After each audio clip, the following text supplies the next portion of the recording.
जय हिंद, जय भारत, जय जवान, जय किसान। आप सभी मेरे भारत देशवासियों को 72वां गणतंत्र दिवस की हार्दिक शुभकामनाएं, ढेर सारे बधाई। जियो हज़ारों साल।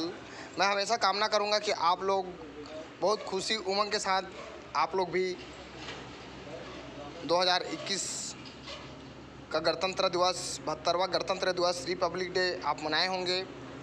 प्यारे भारत देशवासियों, आज हमारे पेट्रोल पंप में बढ़िया सजावटी किए गए हैं, जो हमारे भारत देशवासी को मैं सलाम करता हूं, सलूट करता हूं। और जितने भी अमर शहीद जवान हैं सभी को मैं जय हिंद, जय भारत, जय जवान, जय किसान। मैं प्रकाश साहू जी, देश का सेवक, हर गरीबों को अपने साथी, भारत देशवासियों को अपना संगवारी मानने वाला और हर किसान को मितान मानने वाला मैं हूँ। देश का साथी, सहयोगी और हमेशा नशा मुक्त का अभियान चलाने वाला प्रकाश साहू जी। मैं हमेशा यही सभी को संदेश देता हूँ कि नशा से बचेगा, जीवन भर खुशहाल रहेगा, मन बुद्धि सेहत तंदुरुस्त रहते हैं। और आप लोग नशा ना करो, नशा नाश की जड़ होते हैं।